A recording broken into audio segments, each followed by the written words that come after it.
إن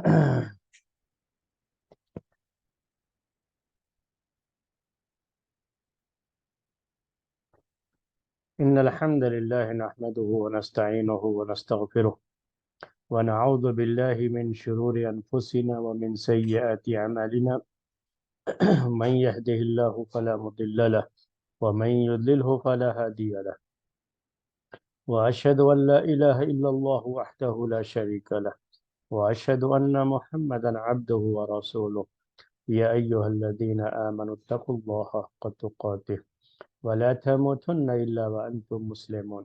يا أيها الناس اتقوا ربكم الذي خلقكم من نفس واحدة وخلق منها زوجها وبث منهما رجالا كثيرا ونساء، واتقوا الله الذي تساءلون به والأرحام، إن الله كان عليكم رقيبا. يا أيها الذين آمنوا اتقوا الله وقولوا قولا سديدا يصلح لكم أعمالكم ويغفر لكم ذنوبكم، ومن يطع الله ورسوله فقد فاز فوزا عظيما. أما بعد، فإن خير الحديث كتاب الله، وخير الهدي هدي محمد صلى الله عليه وسلم، وشر الأمور محدثاتها، وكل محدثة بدعة، وكل بدعة ضلالة، وكل ضلالة في النار۔ محترم بھائیوں اور معزز خواتین، اسلامی تاریخ سے متعلق ہمارا یہ درس، جو کہ خلافت بنی امیہ، عمر بن عبدالعزیز رحمۃ اللہ علیہ کے دور خلافت کے تعلق سے چل رہا ہے۔ ان کے دور خلافت میں جو کام کیے گئے، جو کارنامے انجام دیے گئے، اور خاص طریقے سے جنہوں نے جو اصلاحی کام کیے، جو حکومت میں اور خلافت کی اس منصب پر فائز ہونے کے بعد تھوڑی بہت جو لوگوں میں خرابیاں پیدا ہو گئی تھیں، حالات اچھے نہیں تھے، کہیں ظلم و زیادتی بھی ہو جاتی تھی، تو ان سب کی طرف توجہ دی اور اصلاحی کام انہوں نے انجام دیا۔ تو آج کے درس میں آپ کے سامنے اس کے تعلق سے جو باتیں آئیں گی، سب سے پہلے یہ کہ ان کے اس اصلاحی کارنامے کی وجہ سے بعض علماء نے ان کو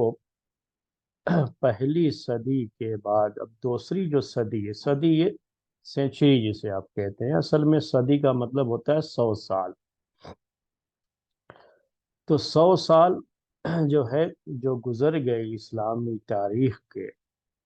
اس کے بعد کی جو دوسری صدی ہے، دوسرا جو ہے اب سینچری جو شروع ہو رہی ہے، تو ایک حدیث آتی ہے، پیارے نبی صلی اللہ علیہ وسلم کہتے ہیں کہ اللہ تعالیٰ ہر 100 سال کے بعد اس امت میں ایسے شخص کو بھیجے گا، پیدا کرے گا، جو امت میں اصلاحی کام انجام دے گا، جو اس امت کے اندر بگڑی ہوئی چیزیں ہوں گی، جو خرابیاں پیدا ہو جائیں گی، ان کی اصلاح کرے گا، اور اس کے تجدیدی کارنامے، تو اس میں یجدد کا لفظ آتا ہے، تو اس لحاظ سے کہتے ہیں تجدیدی جو ہے کارنامے وہ انجام دے گا۔ تو اس کے تعلق سے بعض لوگوں نے یہ بات لکھی ہے کہ پہلی صدی ہجری کے بعد دوسری صدی ہجری کی جو شروعات ہے، تو اس سلسلے میں پہلی صدی ہجری کے آخر میں جو کچھ خرابیاں پیدا ہوئی تھیں، ہم شروع کی بات تو کہہ نہیں سکتے، تو نہیں کہہ سکتے کہ شروع جو کا زمانہ اللہ کے رسول صلی اللہ علیہ وسلم کا زمانہ ہے، اس کے بعد خلفائے راشدین کا زمانہ ہے، اس کے بعد پھر خلافت بنی امیہ کا زمانہ آتا ہے۔ تو آخر میں اگر چاہیں تو آپ کہہ سکتے ہیں کہ جو کچھ خرابیاں ہوئی تھیں، اور لوگوں میں بھی جو کچھ خرابیاں پیدا ہوئی تھی، اس کی اصلاح کا کام انہوں نے کیا، تو ان کو بعض لوگوں نے مجدد کا لقب دیا ہے۔ سب سے پہلے یہ لقب ان کو امام زہری نے دیا تھا۔ امام زہری یہ حدیث کے بڑے مشہور راوی ہے، حدیث کی روایت کرنے میں اور حدیث کا علم اور حدیث کی معرفت، اس سلسلے میں امام زہری رحمۃ اللہ علیہ کا بڑا اونچا مقام ہے، بڑا اونچا مرتبہ ہے۔ اور عمر بن عبدالعزیز رحمۃ اللہ علیہ کے دور خلافت میں جو سرکاری پیمانے پر یعنی گورنمنٹ لیول پر جو حدیث کے جمع کرنے کا کام شروع کیا گیا تھا اور کتابی شکل دینے کا جو کام شروع ہوا تھا، اس کے یہ روئے رواں تھے، یعنی اس میں ان کو بڑی اہم اور جو ہے بڑی یعنی خاص طریقے سے انہوں نے اس میں بڑی اہم خدمات انجام دی تھی امام زہری رحمۃ اللہ علیہ نے، یہاں تک کہ لوگوں نے یہ کہا کہ اول من دون الحدیث الامام الزہری، کہ جس نے سب سے پہلے حدیث کی تدوین کی یعنی حدیث کو کتابی شکل دی، وہ امام زہری رحمۃ اللہ علیہ ہے۔ تو بہرحال انہی کے دور خلافت میں، عمر بن عبدالعزیز کے دور خلافت میں یہ کارنامہ انجام دیا گیا تھا، اور اس میں بہت بڑھ چڑھ کر کے جنہوں نے حصہ لیا اس میں امام زہری کا نام آتا ہے۔ تو امام زہری رحمۃ اللہ علیہ وہ کہتے ہیں کہ پہلی صدی کے مجدد، یعنی اب جب ہم دوسری سینچری میں داخل ہو رہے، صدی کا مطلب وہی سینچری جسے ہم کہتے ہیں انگلش میں، تو پہلی صدی کے جو مجدد ہیں وہ امام جو عمر بن عبدالعزیز رحمۃ اللہ علیہ، اور یہ بعد میں یہ بات امام احمد بن حنبل رحمۃ اللہ علیہ نے بھی کہی ہے، وہ بھی اس بات کو مانتے تھے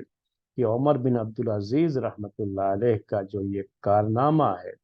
انہوں نے جو خدمات انجام دی ہیں، ان خدمات کو یہ کہا جا سکتا ہے کہ یہ تجدیدی کارنامے تھے، اور پہلی صدی ہجری کے بعد دوسری صدی ہجری میں جو داخل ہوئے ہیں، تو پہلی صدی کی بعض خرابیوں کی اصلاح کا اور یہ تجدیدی کارنامے انجام دینے کا سہرا عمر بن عبدالعزیز رحمۃ اللہ علیہ کے سر پہ ہے۔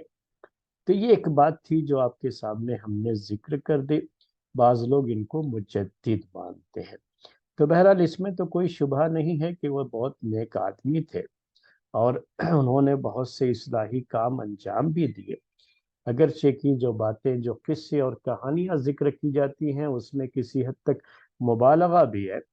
لیکن پھر بھی یہ بات تو اپنی جگہ پر ہے کہ انہوں نے جو ہے اپنے دور خلافت میں بہت سی اصلاحات کی تھی، اور ان اصلاحات کو لے کر کے اور خود ان کی ذاتی زندگی، ان کی ذاتی صفات، وہ خود بھی ایک بڑے جو ہے علم والے انسان بھی تھے، بااخلاق تھے،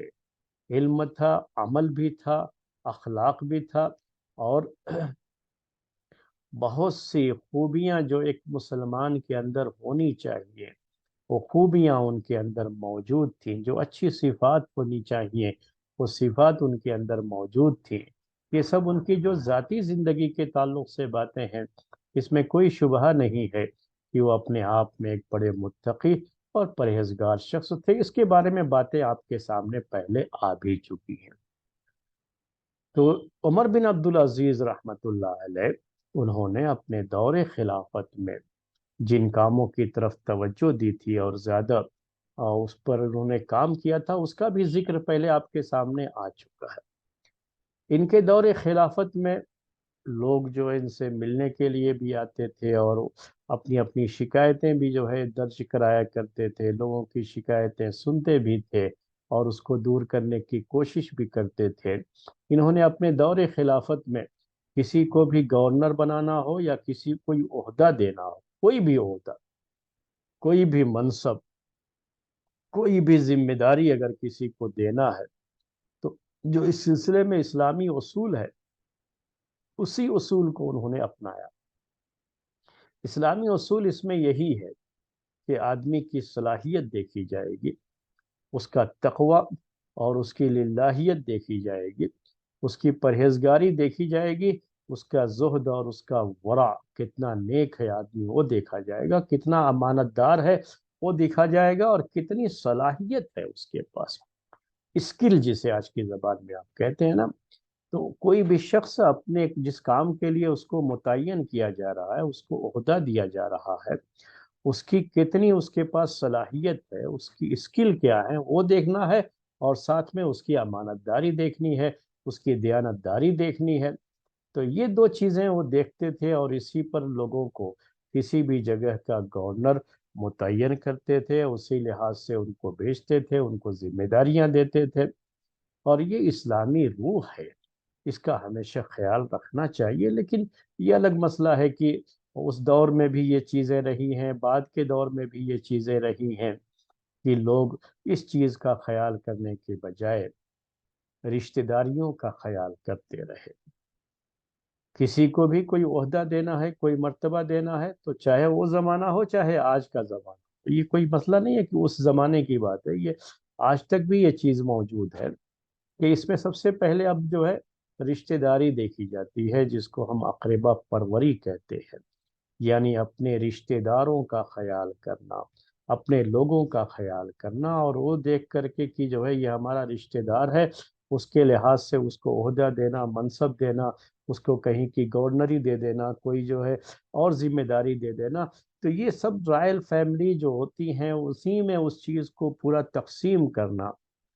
یہ جو کوشش ہوتی تھی، تو عمر بن عبدالعزیز رحمۃ اللہ علیہ نے اس کے بجائے خاندانی اور رشتوں کا خیال کرنے کے بجائے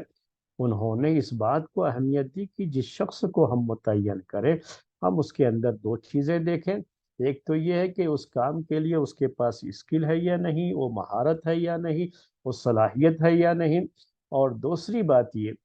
کہ امانت داری اس کے پاس ہے یا نہیں، کتنا وہ تقوی ہے اس کے اندر، کتنی ایمانداری ہے، امانت داری ہے، یہ چیز دیکھا کرتے تھے، اور یہی شریعت میں مطلوب چیز ہے۔ تو یہ بھی ان کی ایک اہم چیز مانی جاتی ہے، اور میں سمجھتا ہوں کہ ہر دور میں یہ چیز ہونی چاہیے، آج کے دور میں بھی یہ چیز ہونی چاہیے۔ بڑا ہمیں تعجب ہوتا ہے، یہ عام جگہوں کی بات ہم نہیں کر رہے ہیں، ہم تو جہاں مدارس میں پڑھتے پڑھاتے رہے ہیں وہاں ہم نے دیکھا کہ ہمیشہ اس میں وہی چیز جو بھی اس میں کے عہدے اور منصب ہوتے ہیں، وہ سب کی سب اپنی فیملی میں ہی تقسیم ہوتے ہیں، اور وہ اصل ذمہ داری انہی کی ہوتی ہے۔ وہی سب سے پہلے وہ چیز دیکھی جاتی ہے کسی کو بھی،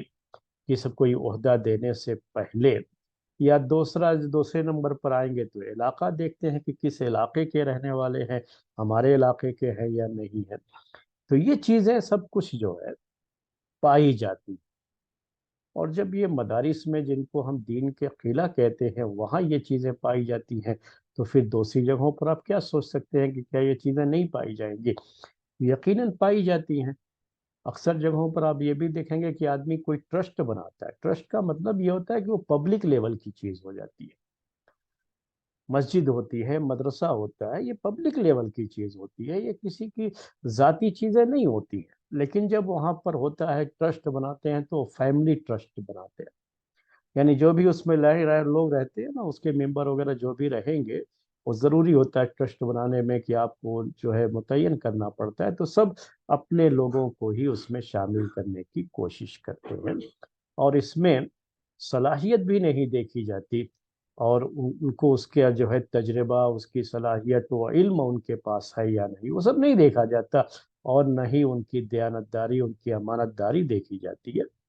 تو یہ چیزیں میرے بھائیوں ہر دور میں رہتی ہیں، یعنی ایسا کچھ نہیں ہے کہ اس زمانے میں عمر بن عبدالعزیز رحمۃ اللہ علیہ نے اسے ختم کیا، اس کی اصلاح کی، تو کیا وہ جو ہے بعد کے دور میں یہ چیزیں نہ ہوئی ہوں؟ تو ایسا نہیں ہے، وہ ہر دور میں رہی وہ چیز، تھوڑی دنوں کے لیے ان کی خلافت میں وہ چیز ختم ہوئی تو پھر بعد میں دوبارہ وہ چیز ہو جاتی ہے، اور آج تک وہ چیز موجود ہے۔ میں نے کہا آپ سے، جب ان کو خلیفہ بنایا گیا تھا تو اس وقت کا ایک واقعہ آپ کے سامنے ذکر کرتا ہوں۔ یہ بات لوگوں نے ذکر کی ہے، کتابوں میں موجود ہے، اور اس میں بھی ان کی بڑی تعریف کی گئی ہے اس واقعے کے اندر بھی۔ تو میں چاہتا ہوں کہ وہ واقعہ بھی آپ کے ساتھ شیئر کروں، کہ ایک مرتبہ حجاز کی ایک ڈیلیگیشن ان کے پاس پہنچا تھا۔ حجاز کہتے ہیں، یہ مکہ مدینہ اور طائف کا جو ایریا ہے، اس ایریا کو ہی حجاز کہا جاتا ہے۔ تو حجاز کا ایک جو ہے ڈیلیگیشن ان کو خلافت کی مبارکبادی دینے کے لیے پہنچا تھا، یعنی صرف یہ کہ یہ خلیفہ بننے کے بعد انہوں نے جو اصلاحات کی ہے، جو اچھے کام کیے ہیں، تو اس کے لیے ان کو مبارکباد دی جائے، اس مبارکبادی کے لیے وہ وفد و ڈیلیگیشن پہنچا تھا وہاں پہ۔ آج کے دور میں تو موبائل سسٹم ہے، دوسرے اور بہت سارے سسٹم ہے، آدمی میسج بھیج دے گا، کسی کے ذریعے سے بھیج دے گا۔ اس زمانے میں اگر کچھ کرنا ہے تو جانا پڑتا تھا، جا کر کے ان کو مبارکباد دینی ہے۔ تو یہ ڈیلیگیشن حجاز سے آپ کے دارالخلافہ یعنی شام جو ہے پہنچا ہے۔ لمبا سفر ہے یہ وہاں تک کا، اس زمانے کے لحاظ سے بھی لمبا سفر ہے یہ، آج کے لیے بھی لمبا سفر ہے، لیکن آج سواریوں کی چونکہ سہولت ہے تو جلدی پہنچ سکتا ہے آدمی۔ یہ لوگ وہاں پہنچے تو ان میں ایک لڑکا تھا جس کی عمر مشکل سے 15-16 سال رہی ہوگی، یعنی یوں سمجھ لیجئے کہ ایک نوخیز نوجوان لڑکا تھا۔ اس لڑکے نے بات کرنے شروع کی۔ اس کے مقابلے میں جو اس ڈیلیگیشن میں جو اور دوسرے لوگ تھے وہ زیادہ عمر کے لوگ تھے، یعنی ان کی عمر زیادہ تھی اور یہ بچہ تھا ان کے مقابلے میں، لیکن بات کی شروعات اس نے کی، بچے نے۔ تو جیسے ہی اس نے بات کی شروعات کی تو عمر بن عبدالعزیز رحمۃ اللہ علیہ نے اسے روک دیا، کہا کہ جو ہے نہیں، جو تمہارے درمیان بڑے ہیں، عمر میں زیادہ ہے، ان کو موقع دو، ان کو بات کرنے دو۔ ایک طریقہ یہ بھی ہے، یاد رکھیے کہ جب ہم کہیں ڈیلیگیشن کی شکل میں، ایک وفد کی شکل میں کہیں جاتے ہیں تو ہمیں اس بات کا خیال رکھنا ہوتا ہے کہ ہم میں سے کوئی ایک آدمی بات کرے گا۔ یہ بات غلط ہوتی ہے کہ سب لوگ بات کرنا شروع کریں، یہ کچھ کہہ رہا ہے، وہ کچھ کہہ رہا ہے، وہ کچھ کہہ رہا ہے، یہ طریقہ غلط ہوتا ہے سب۔ تو یہ بھی ایک اسلامی طریقہ ہے کہ جب آدمی کہیں جاتا ہے ڈیلیگیشن کی شکل میں تو پہلے سے طے کر لینا چاہیے کہ وہاں بات کون کرے گا اور کیا بات کرنی ہے۔ جو بھی ہے آپس میں پہلے طے کر کے ایک کو اپنا امیر بنا لیں گے اور وہی شخص وہاں پر جا کر کے بات کرے گا۔ تو بہرحال یہ لڑکا تھا، ابھی نوجوان لڑکا، اس نے بات شروع کی تو کہا عمر بن عبدالعزیز رحمۃ اللہ علیہ نے کہ نہیں، تم جو ہے دوسرے کو جو تم سے زیادہ عمر والے ہیں ان کو موقع دو۔ تو اس بچے نے کہا امیر المومنین، کوئی بھی انسان اس کی جو پہچان ہوتی ہے وہ دو چیزوں سے ہوتی ہے۔ یہ بات اپنی جگہ پر درست ہے، یہ آپ بھی نوٹ کر لیجئے، یہ نصیحت کی باتیں ہوتی ہیں، یاد رکھ لیجئے گا آپ سب لوگ یہ۔ تو کہا اس موقع پر کہ کسی بھی انسان کی پہچان اس کی دو چیزوں سے ہوتی ہے۔ ہماری باڈی تو اس کے اندر بہت ساری چیزیں ہیں، لیکن انسان کی جو اصل پہچان بنتی ہے اس کی دو چیزوں سے وہ پہچان بنتی ہے۔ ایک تو اس کی زبان ہے، جس کو کہا لسان الناطق، یہ بولنے والی زبان، اس بولنے والی زبان سے انسان کی پہچان ہوتی ہے۔ آپ کو پتہ کرنا ہے کسی شخص کے بارے میں کہ آدمی کیسا ہے تو اس کی زبان دیکھیے۔ اچھے لوگ کبھی بھی اپنی زبان سے بہت ہی گھٹیا قسم کے الفاظ استعمال نہیں کرتے۔ آج ہمارے اس ملک کی سیاست کے بارے میں کہا جاتا ہے کہ ہمارے جو پولیٹیکل لوگ ہیں، ہمارا جو ہے پولیٹیکل لیول اتنا نیچے گر چکا ہے کہ ایک دوسرے کے خلاف بات کرتے ہوئے جو زبان استعمال کرتے ہیں وہ بڑی ہی جو ہے بازاری قسم کی زبان استعمال کر لیتے ہیں۔ تو یہ بات ذہن میں رکھنی چاہیے کہ آدمی جتنا بڑا ہوتا ہے، اس کا مرتبہ جتنا اونچا ہوتا ہے، اس کا مقام اور اس کی جو حیثیت ہوتی ہے، اسی کے لحاظ سے اس کو اپنی زبان بھی استعمال کرنی ہوتی ہے، اسی سے اس کی پہچان ہوتی ہے۔ اگر جو ہے وہ بالکل عام لوگوں کی طرح سے بولنا شروع کر دیں، گالی گلوچ کرنا شروع کر دیں، تو اس میں آدمی کا بڑک پن نہیں ہوتا ہے، یہ آدمی کو نیچے گرا دیتا ہے کہ اس آدمی کو تو بات کرنے کی بھی تمیز نہیں ہے۔ تو آدمی اپنی پہچان جو بناتا ہے دو چیزوں سے بناتا ہے۔ اس لڑکے نے کہا عمر بن عبدالعزیز رحمۃ اللہ علیہ سے، جب انہوں نے یہ کہا کہ تم بڑے کو موقع دو، تو کہا کہ آدمی کی پہچان دو چیز سے ہوتی ہے۔ ایک کہا یہ لسان الناطق، یہ زبان ہے جو اللہ تعالیٰ نے ہر ایک کے منہ میں یہ زبان دی ہے، آدمی جب زبان سے بات کرتا ہے اس سے اس کی پہچان ہے۔ اسی لیے میں اکثر اپنے شاگردوں کو یہ نصیحت کرتا ہوں، اپنے اسٹوڈنٹ کو یہ نصیحت کرتا رہتا ہوں کہ سامنے والا چاہے جو بھی کہتا ہو، لیکن آپ کو اپنی زبان پر قابو رکھنا ہوتا ہے، آپ کو اپنی زبان کی حفاظت کرنی ہو۔ آپ جب بات کریں تو سامنے والا سمجھے کہ ہم سے کوئی پڑھا لکھا آدمی بات کر رہا ہے۔ تو یہ بات چونکہ یہ آئی ہے تو اس لیے تاریخ پڑھنے کا مقصد بھی یہی ہوتا ہے کہ ہم کو اس سے بہت سی نصیحت حاصل کرنی ہوتی ہے، تو جو نصیحت کی بات ہوتی ہے میں کہہ بھی دیتا ہوں، تو آپ اس سے برا مت سمجھیے گا، میں وہ بات آپ لوگوں کے سامنے رکھتا ہوں کسی اس کے لیے نہیں، بس یہ کہ ہم کو یہ چیزیں جو ہے، یہ نصیحت ہم کو حاصل کرنی چاہیے۔ تو یہ زبان جو ہے نا انسان کی پہچان ہوتی ہے۔ میں اپنے اسٹوڈنٹ سے اکثر یہ بات کرتا رہتا ہوں کہ آپ جو زبان استعمال کریں بہت اچھی زبان ہونی چاہیے، بہت اچھی بات چیت کرنی چاہیے، وہ لگے کہ ایک آدمی ہے جو بڑا پڑھا لکھا ہے، بہت ہی پولائٹ ہے، آج کی زبان میں کہنا ہو تو پولائٹ جیسے آپ کہتے ہیں، جو پولائٹ ہے، تو پولائٹنس جو ہے زبان سے بات کرتے ہوئے ظاہر ہونی چاہیے کہ آدمی بڑا مہذب ہے، بڑا تہذیب یافتہ ہے،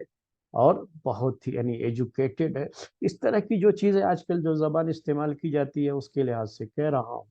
تو اصل پہچان آدمی کی زبان سے ہوتی ہے۔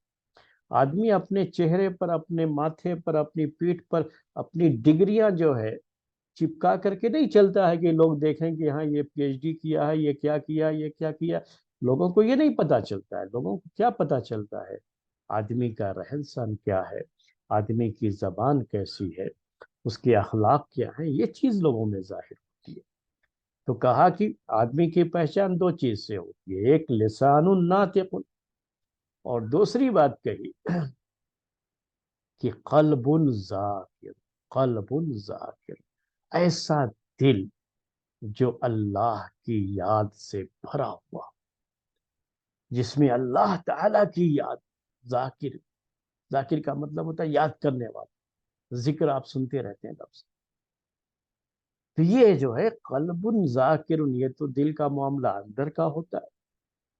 تو وہ تو ہم کو نظر نہیں آئے گا، لیکن جو دل، جسے ہم قلب سلیم کہتے ہیں، قلب ذاکر کہتے ہیں، جس دل میں اللہ کی یاد ہوگی تو وہ کبھی بھی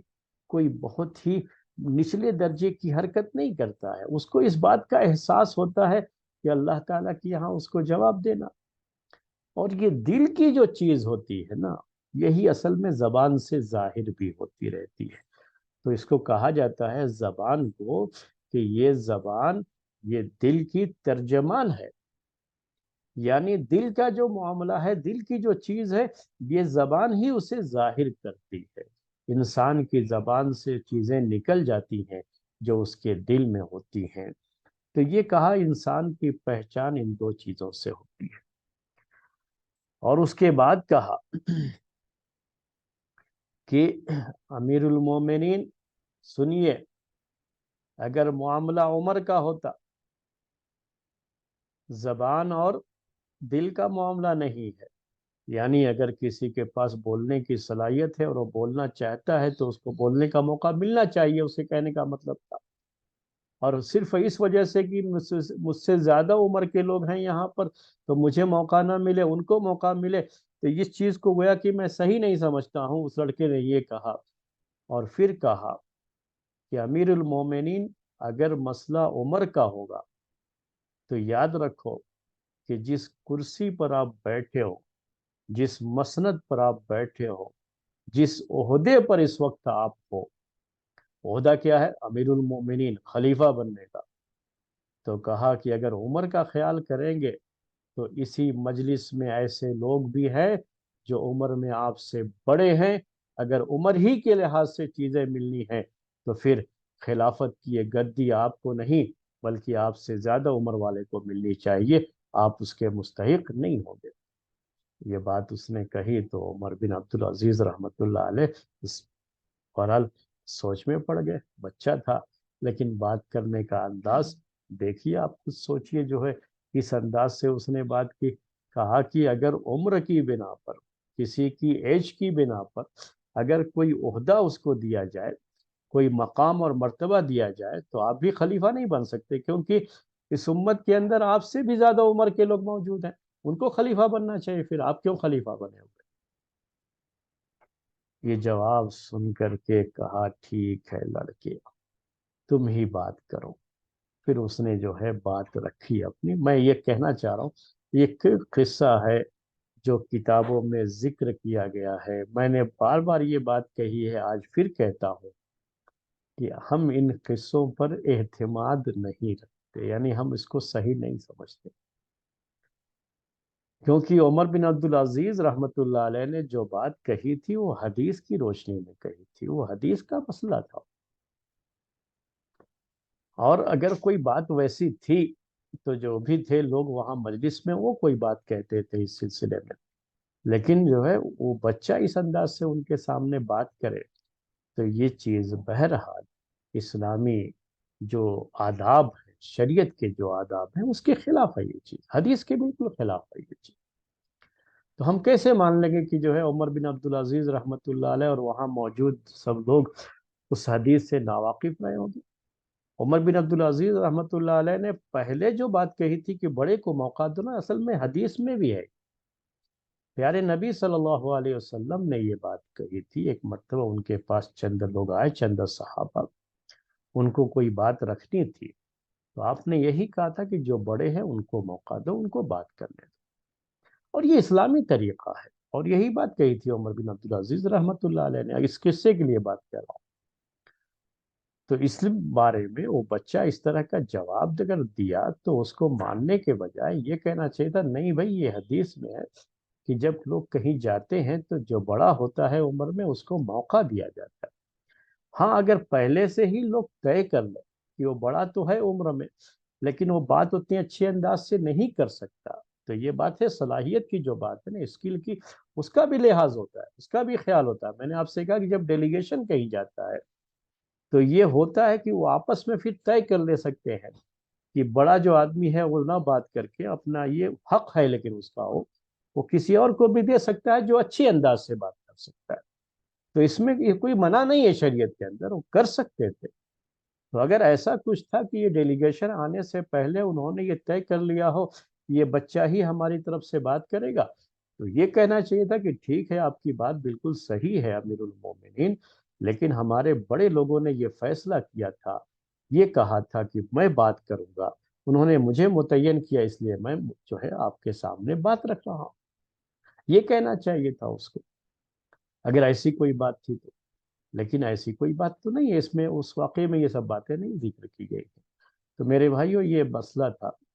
تو اس واقعے کے تعلق سے۔ اس کے بعد پھر وہ لڑکا جب بات کرتا ہے تو کہتا ہے کہ ہم یہاں پر جو آئے ہیں آپ سے کسی انعام کی لالچ میں نہیں آئے ہیں، ہم اس مقصد سے نہیں آئے کہ آپ ہم کو کچھ نواز دیں گے اور آپ سے ہم کچھ لے کر کے چلے جائیں گے،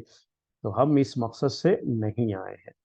ہمارے آنے کا مقصد یہاں پر صرف یہ ہے کہ ہم آپ کو آپ کی خلافت کی اور آپ کے کارناموں کی مبارکباد دینے آئے ہیں، اور یہ جو ہے ہمارا مقصد ہے یہاں پر آنے کا، اور اس کے لیے ہم آئے ہیں۔ آپ نے جو کام کیا ہے وہ بڑا اچھا کام کیا ہے، اور اللہ تعالیٰ کا بڑا احسان ہے ہمارے اوپر کہ آپ جیسے آدمی کو خلیفہ بنایا ہے، آپ نے ظلم و ستم کو ختم کیا ہے، انصاف کا بول بالا کیا ہے، اور اس طرح سے لوگوں کے سامنے جو ہے لوگوں کے جو حقوق تھے وہ لوٹائے ہیں، ان کی کچھ تعریف کی اور ان کی خلافت کی تعریف کی، یہ ساری باتیں اس کے اندر ہوئی۔ جب اس لڑکے نے بات کی تو اس سے جو ہے لڑکے کی بات چیت کا انداز بہت پسند آیا عمر بن عبدالعزیز رحمۃ اللہ علیہ کو۔ میں نے آپ سے کہا کہ ایسا ہو سکتا ہے کہ کسی کے اندر بات کرنے کی جو صلاحیت ہے وہ زیادہ ہوتی ہے، اچھی ہوتی ہے، وہ چاہے عمر میں کم ہی کیوں نہ ہو، تو اس کو بھی متعین کیا جا سکتا ہے، لیکن وہ پہلے سے یہ چیز طے ہوگی کہ جو بڑی عمر کا ہے وہ کہے کہ بھائی آپ ہی آگے بڑھ کر کے بات کرنا، ہم آپ کو اجازت دیتے ہیں، یا ہم سب نے آپ کو متعین کر دیا، تو پھر وہ بات رکھ سکتا ہے، کوئی مسئلہ نہیں ہوتا شریعت کے اندر۔ ایسا نہیں ہے کہ ہمیشہ جو عمر میں زیادہ ہوگا وہی بات کرے گا، چاہے اس کے پاس بات کرنے کی صلاحیت نہ ہو، تو ایسا بھی نہیں ہے، لیکن پہلا موقع اسی کا رہتا ہے ایسا۔ پہلے اس کو جو ہے حق دیا جائے گا، وہ بھی اچھی طرح سے بات کر سکتا ہے، اس سے کم عمر والا بھی اچھی طرح سے بات کر سکتا ہے، تو عمر والے کا لحاظ کرنا چاہیے، یہ ہماری شریعت میں چیز ہے، اس کا لحاظ ہے، بڑی عمر کے لوگوں کا لحاظ کیا جاتا ہے، خیال کیا جاتا ہے۔ لیکن جب ان کو پتا ہے کہ نہیں، یہ ہمارا بچہ ہم سے اچھے انداز میں بات کر سکتا ہے، اور اس کے لیے خود وہ اپنے بچے کو بڑھا رہے ہیں اور کہہ رہے ہیں کہ نہیں آپ ہماری طرف سے بات کرو، تو ٹھیک ہے، یہ اچھی بات ہے، اس میں کوئی مسئلہ نہیں۔ تو یہ ایک چیز تھی جو آپ کے سامنے ہم نے پیش کی، یہ شریعت کا مسئلہ تھا۔ تو اس میں پھر واقع میں آگے بات یہ ہے کہ عمر بن عبدالعزیز رحمۃ اللہ علیہ اس بچے کو کہتے ہیں، یا اس مجلس میں انہوں نے یہ بات کہی، دو شعر اس میں ذکر کیے جاتے ہیں عربی زبان کے: تعلم فلیس المرء یولد عالما، کہ سیکھو کیونکہ کوئی بھی انسان ماں کے پیٹ سے عالم نہیں پیدا ہوتا ہے، یعنی وہ جو ہے ماں کے پیٹ سے ہی نالجیبل نہیں رہتا ہے، اس کو دنیا میں آ کے سیکھنا ہوتا ہے۔ اور جس آدمی میں جہالت ہے، یعنی illiteracy جسے آج کی زبان میں کہا جاتا ہے، جو پڑھا لکھا نہیں ہے، وہ کبھی بھی اس آدمی کے برابر نہیں ہو سکتا جو پڑھا لکھا ہے۔ تو اس کے لیے انہوں نے اس موقع پر، یعنی ابھی وہ بھی ہم کہہ سکتے ہیں کہ پوری مجلس میں جو لوگ تھے ان کے سامنے ایک نصیحت بھی انہوں نے کر دی کہ دیکھو علم سے آدمی کا کیا مقام بن جاتا ہے، کہ چھوٹا سا بچہ یہ لوگوں کے ساتھ آیا ہوا ہے، اس کی عمر سے بڑے لوگ یہاں موجود ہیں، لیکن اس کی جو صلاحیت ہے، اس کی جو اسکل ہے، اس کے لحاظ سے اس بچے کو بولنے کا موقع ملا ہے۔ تو اگر آدمی یہ چاہتا ہے کہ اس کو ایک مقام اور مرتبہ ملے، تو اس کو علم حاصل کرنا چاہیے، اس کے لیے کوشش کرنی چاہیے، محنت کرنی چاہیے۔ تو یہ ایک بات تھی جو ان کے دور خلافت کے تعلق سے لوگوں نے ذکر کی۔ ایک اور بات ذکر کرتا ہوں، ایک مصری عورت کے تعلق سے بات پیش کی گئی ہے کہ کس طرح سے عمر بن عبدالعزیز رحمۃ اللہ علیہ اپنے دور خلافت میں لوگوں کا خیال کرتے تھے۔ یہ بات تو آپ سب نے سنی ہوگی، آپ جانتے ہوں گے کہ انہوں نے بیت المال سے غریبوں مسکینوں کی اتنی مدد کی تھی، اتنی مدد کی تھی، کہ ایک وقت ایسا بھی آ گیا تھا کہ لوگ اپنی زکوٰۃ کا مال لے کر کے نکلتے تھے، یا کوئی شخص کسی کو اپنی زکوٰۃ کا مال دیا کہ لے جاؤ غریبوں مسکینوں میں تقسیم کر دو، تو وہ تلاش کرتے تھے، غریب مسکین، رات ہو جاتی تھی لیکن کوئی ملتا نہیں تھا کہ کس کو دے، سب کے پاس جو ہے اتنا پیسہ آ چکا تھا۔ غریبوں مسکینوں کا جو اسٹیٹس تھا، یا جو ہے لیونگ جو اسٹیٹس ہوتا ہے، جو زندگی کا معیار تھا زندگی گزارنے کا، اس کو انہوں نے کافی ہائی کر دیا تھا، کافی اونچا کر دیا تھا، اور غریب مسکین مشکل سے ملتے تھے اس زمانے میں۔ تو اس زمانے کی ایک بات جو ہے اور بھی ایک مصری عورت کے تعلق سے بات ذکر کی گئی ہے کہ عمر بن عبدالعزیز رحمۃ اللہ علیہ چونکہ لوگوں کے حالات کا بہت جائزہ لیتے تھے اور معلوم کرتے رہتے تھے کہ کہیں کوئی مجبور پریشان مسکین ایسا نہ ہو جس کو کھانے پینے کی رہنے کی کوئی پریشانی ہو، تو آپ کا دروازہ ہر ایک کے لیے کھلا رہتا تھا، کوئی بھی آ کر کے شکایت کر سکتا تھا۔ تو اس لیے ایک مرتبہ ایسا ہوا کہ ایک مصر کا جو ہے، مصر کی جانب سے ایک شخص آپ کی خدمت میں ایک خط لے کر کے آیا۔ اس زمانے میں یہ خط و کتابت جو ڈاکیا کا سسٹم تھا، پوسٹ کا جو سسٹم تھا، وہ یہی تھا کہ لوگ اس کے لیے متعین ہوتے تھے اور بڑی تیزی کے ساتھ گھوڑے پر ایک جگہ سے دوسری جگہ خط پہنچایا کرتے تھے، باقاعدہ اس کے لیے ایک نظام تھا۔ تو آپ کے پاس ایک خط آیا، اور یہ خط آیا ہوا تھا مصر سے، اور وہاں کی ایک خاتون جو کہ فرتونہ نام کی ایک حبشن خاتون تھی، یعنی سیاہ فام جسے ہم کہتے ہیں، یہ جو کالے رنگ کے لوگ ہوتے ہیں افریقہ میں، تو ایک افریقن، وہ بھی کسی کی لونڈی تھی، کسی جو ہے،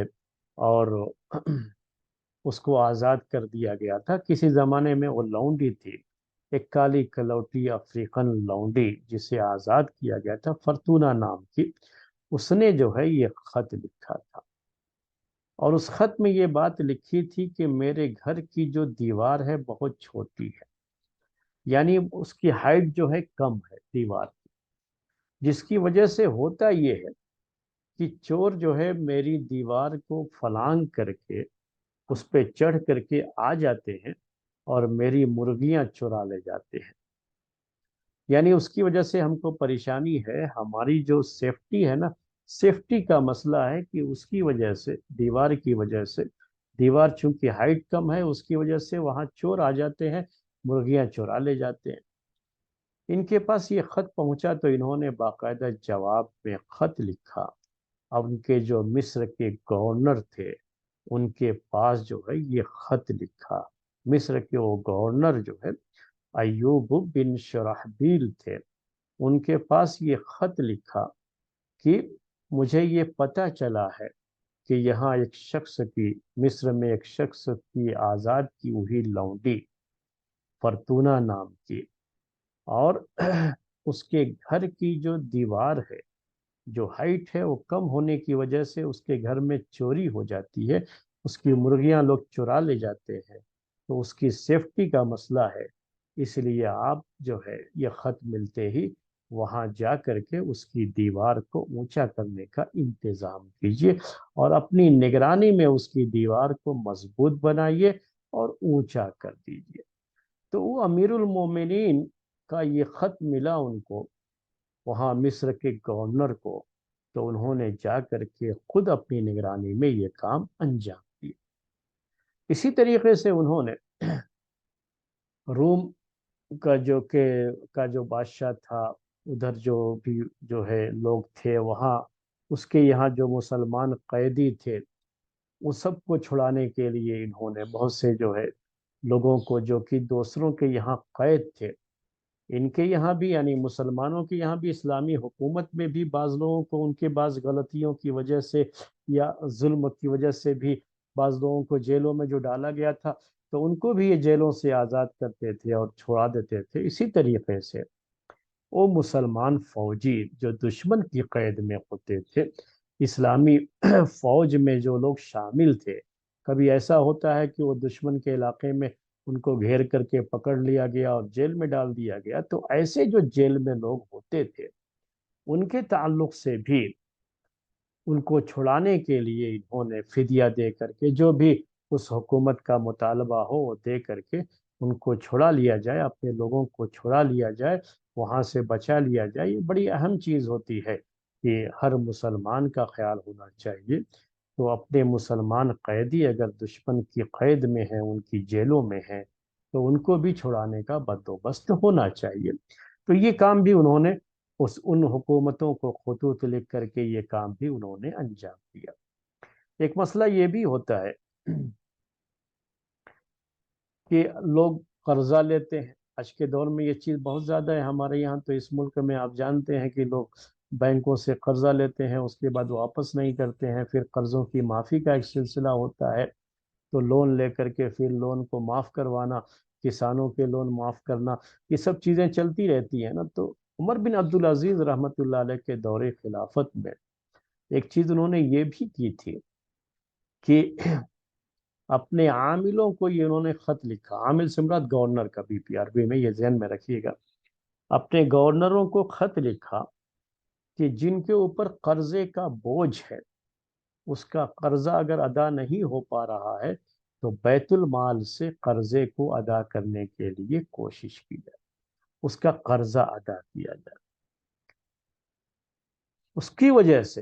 ایک مرتبہ جو ہے آپ کے ایک گورنر نے یہ بات آپ کو لکھی کہ ایک شخص ہے، اس کا اپنا گھر ہے،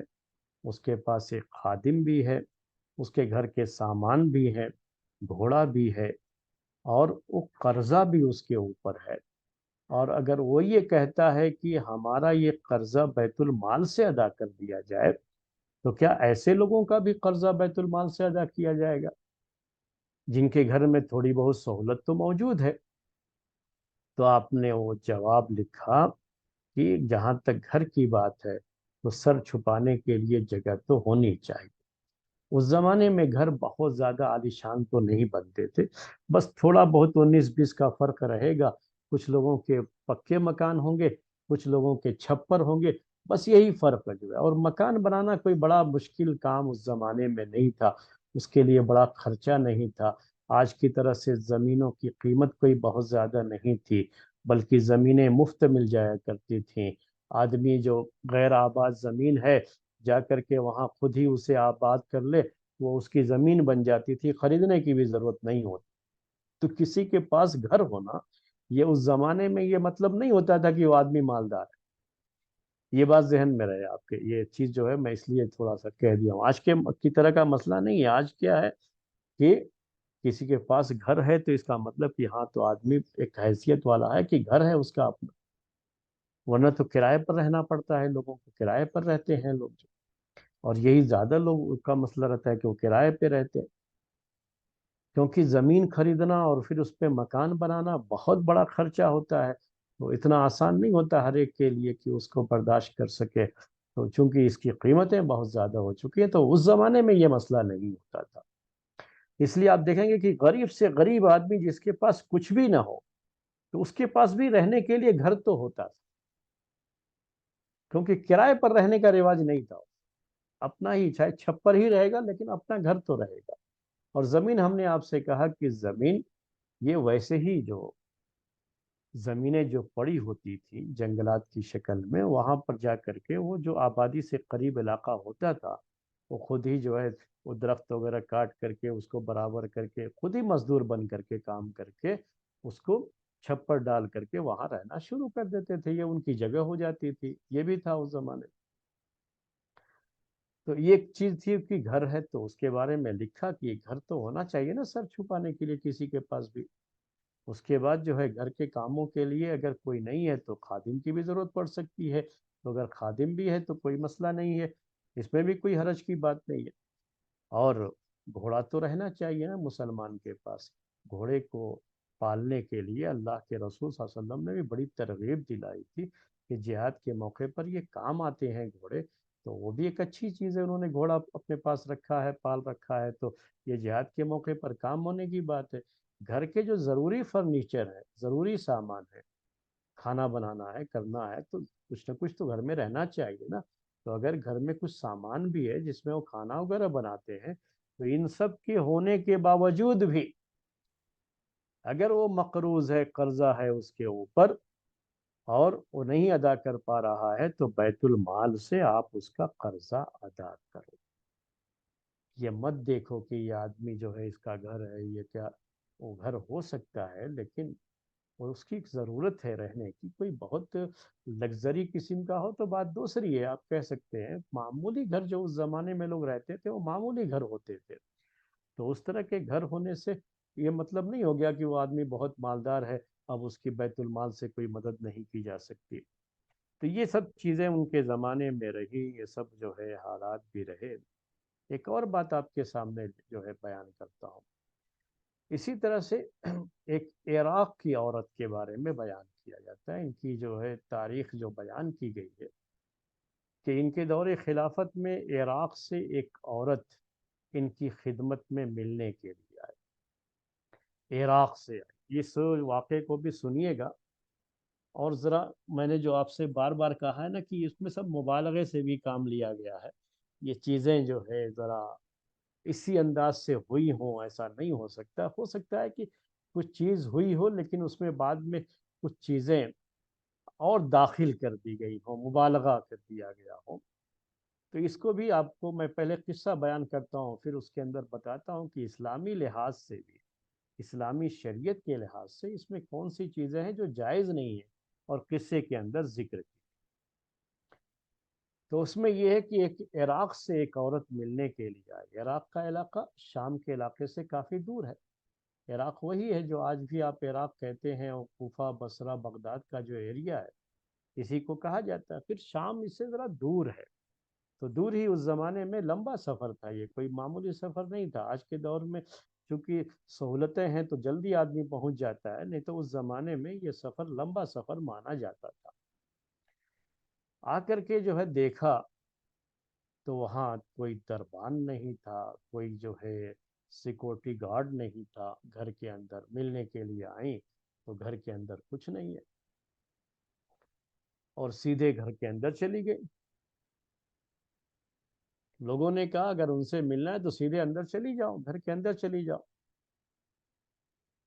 یہ چیز تو اب یہ ذکر کی گئی ہے یہ بات. ایک بات بتا دوں آپ کو، اس زمانے میں ویسے بھی دوسرے خلفاء کے لیے بھی باڈی گارڈ وغیرہ کا جیسے آج کل انتظام ہوتا ہے نا، ویسا نہیں تھا. وہ سسٹم ہی نہیں تھا، ابھی نہیں آیا تھا. کہیں کہیں حفاظت کے لیے نماز کے دوران، ایک حفاظت کے لیے، کیونکہ نماز کے دوران کئی مرتبہ خلفاء پر حملے ہو چکے تھے. عمر رضی اللہ تعالیٰ عنہ پر حملہ ہوا، اور اسی طریقے سے علی رضی اللہ تعالیٰ عنہ پر حملہ ہوا. یہ سب نماز کی حالت میں ہی ہوا تھا. تو اس لیے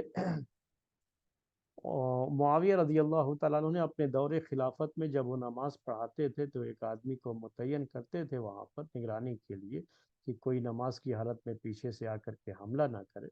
لیکن ابھی بھی باڈی گارڈ کا اور باقاعدہ گھروں میں سیکورٹی کا، یا آج کی طرح سے جو زیڈ سیکورٹی اور پتہ نہیں کون کون سی سیکورٹی ہوتی ہے، ویسا کچھ بھی انتظام نہیں ہوتا تھا. تو یہ بھی پہنچی تو کوئی وہاں پہ نہیں تھا، اور سیدھے اندر چلی گئی. اندر ان کی بیوی تھی فاطمہ بنت عبد الملک، اس کے پاس چلی گئی اور دیکھا تو وہ گھر میں اپنا کام کر رہی ہے، چرخہ چلا رہی ہے. اس کے بعد جو ہے انہوں نے سلام کیا اور بیٹھ گئی. اس کے بعد پورے گھر میں جو ہے دیکھا عمر بن عبدالعزیز کے گھر میں رضی اللہ تعالی عنہ، کہ ان کے گھر میں جو کہ خلیفہ ہیں، امیر المؤمنین ہیں، لیکن ان کے گھر میں کہیں کچھ نظر نہیں آئے. بہت فرنیچر کے نام سے بہت تھوڑی چیزیں گھر کے اندر ہیں. بہت ضروری چیزیں جو ہوتی ہیں زندگی گزارنے کے لیے، وہی ضروری چیزیں ہیں، اور کچھ ان کو نظر نہیں آیا. تو بڑا تعجب ہوا ان کو. کہا کہ میں تو یہاں اس ارادے سے آئی تھی کہ شاید کہ میرے کچھ حالات بدل جائیں، میری ضروریات پوری ہو جائیں، لیکن میں تو یہاں آ کر کے دیکھ رہا ہوں کہ آپ لوگوں کے گھر کے حالات بھی اچھے نہیں ہیں. تو جن کی اپنے گھر کی حالت اچھی نہ ہو، دوسروں کی کیا مدد کرے گا؟ تو یہ جو ہے بات انہوں نے ذکر کی. تو انہوں نے، ان کی بیوی نے یعنی فاطمہ بنت عبد الملک نے کہا کہ ہاں بھائی، تمہاری جیسی عورتوں کا خیال کرتے کرتے ہمارے شوہر نے اتنا لوگوں کا خیال کیا کہ ان کو اپنے ہی گھر کا خیال نہیں رہا. ہماری حالت یہ ہے، دیکھ لو تم اندر سے. تو اس میں اس طرح کی بات بھی ہے، اس میں ذکر کی گئی ہے. جب یہ بات چل رہی تھی تو عمر بن عبدالعزیز رحمۃ اللہ علیہ گھر کے اندر پہنچے. وہ گھر میں تھے نہیں، گھر کے اندر پہنچے، اور گھر کے اندر پہنچ کر کے انہوں نے جو ہے جا کر کے جو کنواں تھا، کنویں سے پانی نکالا، اور پانی نکال کر کے کچھ اس میں تو یہ باتیں بھی ہیں، مٹی کے گارے بنائے، اور وہاں کچھ کام تھا وہ کام کیا اپنے ہاتھ سے. اور وہ اپنی بیوی کو دیکھ بھی رہے تھے وہاں پہ جو ہے. تو اس عورت نے کہا کہ بھئی یہ آدمی آپ کا کوئی خادم لگتا ہے، کوئی کام کرنے والا لگتا ہے. تو یہ آدمی آپ کے گھر میں آیا اور آپ کو دیکھ رہا ہے، آپ اس سے پردہ نہیں کرتی ہیں؟ وہ تو بار بار آپ کی طرف دیکھ رہا ہے. تو انہوں نے کہا، ان کی بیوی نے، عمر بن عبدالعزیز رحمۃ اللہ علیہ کی بیوی نے کہا، پریشان مت ہو، یہی میرے شوہر ہیں، اور یہی امیر المومنین ہے جن کے پاس تم اپنا مسئلہ لے کر کے آئی ہو، اپنی بات کرنے کے لیے جو ہے. تو بہرحال یہ سب جو ہے بات ہوئی. عمر بن عبدالعزیز رحمۃ اللہ علیہ اپنا کام کر کے اپنے جو ہے گھر کے اندر جہاں ان کا مصلی بچھا ہوا تھا وہاں پہنچ گئے، اور پھر اپنی بیوی سے پوچھا کہ یہ عورت کیوں آئی ہے، اس کا کیا مسئلہ ہے، اس کے بارے میں بتاؤ جو ہے. اس کے بعد جو ہے وہاں جو ہے ایک ٹوکری میں، ایک باسکٹ جسے آپ کہتے ہیں آج کی زبان میں، کچھ انگور رکھے ہوئے تھے. اس نے انگور جو ہے اس میں سے لے کر کے، اچھے انگور جو تھے تھوڑے، وہ اپنی بیوی کو دے رہے تھے، فاطمہ کو جو ہے، فاطمہ بنت عبد الملک کو. اور اس سے جو ہے عورت سے پھر پوچھا آپ نے کہ بتاؤ تمہاری کیا ضرورت ہے. اس عورت نے کہا کہ میں عراق سے آئی ہوں، میری 5 بیٹیاں ہیں، اور یہ سب کی سب جو ہے شریف زادیاں ہیں، ان کا کوئی سرپرست نہیں ہے، گھر میں کوئی نہیں ہے جو کمائے، جو ان کی ضرورتیں پوری کر سکے. انہی کی فریاد لے کر کے میں آپ کی خدمت میں حاضر ہوں. تو اس میں قصے میں یہ بیان کیا گیا ہے کہ یہ سن کر کے آپ رونے لگے. آپ نے جو ہے فوراً پیپر اٹھایا، قلم اٹھایا، اور عراق کے گورنر کو خط لکھا، خط لکھنا شروع کیا. اور اس عورت سے پوچھا بتاؤ بتاؤ تمہاری بڑی بیٹی کا نام کیا ہے؟ اس نے بتایا تو اس نے اس کا بیٹی کا نام لکھا، اس کا وظیفہ لکھ دیا. دوسری بیٹی کا نام پوچھا، پھر اس کے نام سے وظیفہ لکھ دیا. وظیفہ کا مطلب اسٹیفن، ان کو اسٹیفن جو ہے بیت المال سے دیا جائے گا. تیسرے کا پوچھا، اس کا بھی لکھ دیا. چوتھے کا جو ہے پوچھا، اس کا بھی لکھ دیا. یہ عورت جب سے جیسے وہ نام لکھتے گئے، یہ عورت جو ہے اللہ کی تعریف، اس کا شکر ادا کرتی رہی. جب چوتھے کا پوچھا اور اس کے بارے میں بھی اسٹیفن لکھ دیا، تو اس نے عمر بن عبدالعزیز رحمۃ اللہ علیہ کی تعریف کرنا شروع کر دیا. تو انہوں نے وہاں سے قلم بند کر دیا، کہا کہ جب تک تم نے اللہ کی تعریف کی تھی تب تک تو ٹھیک تھا کہ اصل دینے والا وہی ہے، اس کا شکر ادا ہونا چاہیے. لیکن جب تم نے میری تعریف کی تو اب میں تمہاری پانچویں بیٹی کا وظیفہ، اس کا اسٹیفن نہیں لکھوں گا. اور وہی بند کر دیا، کہا جاؤ انہی چاروں سے کہنا کہ اپنے خرچے میں سے اس کو بھی دے دیا کریں گے.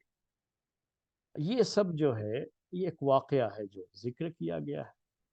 اب آپ سوچئے تھوڑی دیر کے لیے، یہ واقعہ کیا ہو سکتا ہے؟ کیا یعنی اسی شکل میں کیا ایسا واقعہ پیش آیا ہوگا؟ ہو سکتا ہے کچھ چیزیں ہوئی ہوں، اس میں کوئی شبہ نہیں ہے کہ وہ لوگوں کا خیال کرتے تھے، دیکھ بھال کرتے تھے، ان کے اپنے گھر کے حالات بھی اتنے اچھے نہیں تھے. یہ سب اپنی جگہ پر صحیح.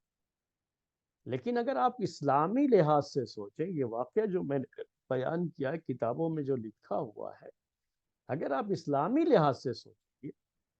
تو ہم تو اس کے لیے پیش کرتے ہیں کہ ان کی خوبی کو بیان کرنے کے لیے عمر بن عبدالعزیز رحمۃ اللہ علیہ کے تقوی کو اور ان کی جو خلافت کے دور میں اصلاحات ہوئی اس کو بیان کرنے کے لیے پیش کرتے ہیں. لیکن اسلام کے احکام کے لحاظ سے اس قصے کے اندر بہت جگہوں پہ جھول پایا جاتا ہے. سب سے پہلی بات، سب سے پہلا سوال کیا آتا ہے؟ آپ سوچیں کہ یہ عورت اکیلی سفر کر کے کیسے پہنچی؟ کیونکہ اکیلے تو سفر نہیں کر سکتے. وہ کہہ رہی اس میں قصے میں یہ ہے کہ اس کا کوئی سرپرست نہیں ہے. تو سفر کر کے تو اکیلے نہیں جا سکتی. لمبا سفر ہے، کوئی بہت جو ہے مختصر سفر بھی نہیں تھا بہت. یعنی کسی شہر کے اندر ہی جانے کا مسئلہ نہیں تھا، یہ سفر کر کے دور جانا اس زمانے کا سفر ہے. یہ جہاں مرد اکیلے سفر کرنے سے ڈرتے رہے ہوں، وہاں عورت اپنی سفر کر سکتی ہے. میں وہ نہیں کہنا چاہ رہا ہوں کہ، لیکن اسلامی لحاظ سے تو اس کو سفر کرنا منع ہے اکیلے. تو پہلے تو عمر بن عبدالعزیز کو یہ پوچھنا چاہیے تھا کہ تم اکیلے کیسے سفر کر کے یہاں آ گئے. دوسری بات یہ کہ جا کر کے وہاں پہنچتی ہے تو اس میں یہ ہے کہ وہ آتے ہیں اور پھر جو ہے ایک عورت کو انہوں نے دیکھا، اجنبی عورت کو، اس کے بارے میں کوئی سوال ہی نہیں. یہاں تک کہ وہ جاتے ساری باتیں، پھر اس میں یہ بھی ہے کہ وہ انگور جو ہے توڑ کے اپنی بیوی کو کھلا رہے ہیں. آپ یہ جو ہے ہو سکتا ہے یہ ثابت کرنا چاہ رہے ہیں کہ دیکھو ان کو اپنی بیوی کا کتنا خیال تھا، لیکن اس میں یہ بیان نہیں ہے کہ وہ مہمان عورت تھی تو اس کے حق میں پہلے تو اپنی بیوی سے کہنا چاہیے تھوڑا سا ان کو کچھ کھلا پلا دو. یہ انگور جب کہہ رہے ہیں اس میں یہ ذکر ہے کہ یہ انگور ہے، تو مہمان نوازی اسلام میں کہ ان کو تھوڑے سے انگور کھلا دو. لیکن اس میں اس کا ذکر نہیں ہے. اس سے کہ اس کے بعد اس جو ہے شکایت جو کرتی ہیں اپنے تعلق سے، پھر وہ جو لکھتے ہیں یہ ساری باتیں، سوال یہی ہے کہ چار پانچ بیٹیاں، ان بیٹیوں کو اکیلے کس کے سہارے پہ چھوڑ کے یہ سفر کر کے آئی تھی؟ جبکہ کوئی سرپرست نہیں تھا جیسا کہ اس میں لکھا. اگر کوئی تھا تو پھر اسی کو بھیج سکتی تھی اپنی شکایت، یا آپ وہاں کے گورنر سے ہی کرتی تھی. کیونکہ اب تو عمر بن عبدالعزیز رحمۃ اللہ علیہ کا دور خلافت ہے نا. یہاں تو یہ ہے کہ اگر گورنر سے بھی بات کہیں گے تو بات سنی جائے گی، اور اگر ایسا نہیں ہے تو جیسا ابھی ہم نے مصر کے بارے میں بات لکھی کہ یہ خط لکھ کر کے بھیج سکتی تھی۔ تو بہت سی چیزیں ہیں، جو بہت سے سوالات ہیں، جو اس طرح کے جو قصے کہانیاں ذکر کیے گئے ہیں نا، اس پہ اٹھتے ہیں وہ سوالات۔ اسی لیے ہم نے آپ سے کہا کہ ان سب چیزوں میں بہت حد تک مبالغے سے کام لیا گیا ہے۔ وہ پوری شکل، پوری جو صورت ہوتی تھی، اس کو مکمل طریقے سے صحیح انداز سے نہیں پیش کیا گیا، ذرا مبالغہ زیادہ کر دیا گیا ہے۔ ہاں، یہ اپنی جگہ پر ہے کہ وہ سب کا خیال کرتے تھے، اور بیواؤں کا ویسے بھی، بیواؤں اور یہ جو چھوٹی بچیاں اگر صرف ہیں یا تھوڑی بڑی بھی ہیں، ان کے گھر میں کوئی کمانے والا نہیں ہے، تو ایسے لوگوں کا وظیفہ بیت المال سے پہلے سے بھی وہ سسٹم تھا، خلافت راشدہ سے ہی یہ سسٹم تھا کہ ان کے لیے بیت المال میں سے باقاعدہ ان کو اسٹیفن متعین ہوتا ہے۔ یہ طریقہ ہے، اسلامی طریقہ ہے کہ اب ان کو انتظار کرنا پڑے یہاں تک کہ اب خلیفہ سفر کر کے خلیفہ کے پاس جانا پڑے۔ تو یقیناً وہاں جو گورنر ہوگا وہاں ضرور کچھ نہ کچھ سسٹم تو اس کا رہا ہوگا نا، اس لیے کہ پہلے سے یہ نظام چلا آ رہا تھا۔ یہ آپ اچھی طرح سے جان لیجئے، یہ صرف خلافتی کا مسئلہ نہیں ہے، آج بھی ہم یہاں پر ہیں نا، تو مسلمان جہاں رہتے ہیں یہ ایک مسلم سوسائٹی کی بھی ذمہ داری ہے کہ اس مسلم سوسائٹی میں جہاں عورتوں کو پردے کا حکم ہے، جہاں ان کو بہت سی پابندیاں ہیں ان کے اوپر شریعت کے اندر، تو وہی ان کو بہت ساری آسانیاں بھی دی گئی ہیں، ان کو پریشان ہونے کے لیے ایسے ہی چھوڑ نہیں دیا گیا ہے۔ وہ کیا ہے کہ اس مسلم سوسائٹی میں اگر کوئی عورت بیوہ ہے، اس کے ساتھ اس کی بچیاں ہیں یا بچے ہیں جو ابھی کمانے کی عمر میں نہیں ہیں بچے، تو ایسی عورتوں کی کفالت، ان پر خرچ کرنا، یہ وہاں کے جو سوسائٹی ہے، مسلم سوسائٹی، اس کے اوپر یہ چیز ضروری ہو جاتی ہے۔ جب اسلامی حکومت ہوتی ہے تو بیت المال ہوگا، تو بیت المال سے ان کو ضروری ہے کہ آپ اسٹیفن دیں اور ان کا خرچہ دیں، یہ ضروری ہوتا ہے۔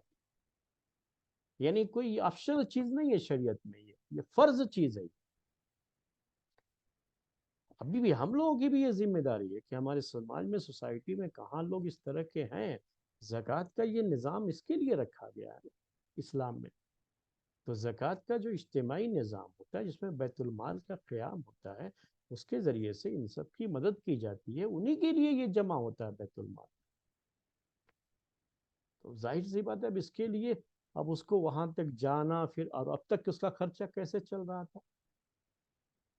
کیا اب تک، کیونکہ اس سے پہلے بھی تو خرچہ نا، اب آج سے شروع تو نہیں ہونے والا ہے خرچہ، تو پہلے سے اس کو کہیں سے ملتے رہے ہوں گے نا خرچے۔ یہ سب چیزیں ہیں، یہ سوالات ہوتے ہیں میرے بھائیوں، میری بہنوں،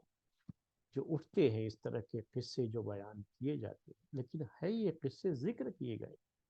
اور اسی کی روشنی میں آپ کے سامنے پیش کر رہا ہوں۔ لیکن جن قصے کہانیوں پر میرا دل مطمئن نہیں ہے، میں ساتھ میں وہ بات بھی آپ کے سامنے پیش کر دیتا ہوں۔ ایسا بھی نہیں ہے کہ یہ قصے کہانیاں پوری سند کے ساتھ، جیسے حدیثیں ہوتی ہیں صحیح سند ہوتی ہے ہم اس کو مانتے ہیں، ویسا نہیں۔ اگر ویسا ہوتا تو مانتے تھے اس کو بھی، بس یہ قصے کے طور پر کتابوں میں لکھے ہوئے، لیکن کس نے کہا، کب کہا، کہاں ہوا، یہ پوری جو تاریخ جو ہوتی ہے، سند جو ہوتی ہے نا، جیسے حدیثیں بیان کی جاتی ہیں، ویسے اس کی کوئی سند وغیرہ نہیں، بس ایسے ہی قصہ ہے، ذکر کر دیا گیا۔ اور کب یہ ہوا تھا، نہیں ہوا تھا، کیونکہ ذکر کرنے والے جو لکھنے والے لوگ ہیں وہ بہت بعد کے لوگ۔ تو یہ چند باتیں تھیں آج کے اس درس میں ہم نے عمر بن عبدالعزیز رحمۃ اللہ علیہ کے دور خلافت کے تعلق سے پیش کی۔ اب وقت ہو گیا تو آج کا درس ہم اسی پر ختم کرتے ہیں۔ اس کے بعد انشاءاللہ ہماری تزکیہ کی کلاس ہوگی، جو قرآن کی تفسیر کی شکل میں ہے، اور یہ تاریخ کا درس یہیں پر آج ختم کرتے ہیں۔ سبحانک اللہم و بحمدک، اشہد ان لا الہ الا انت، استغفرک و اتوب الیک۔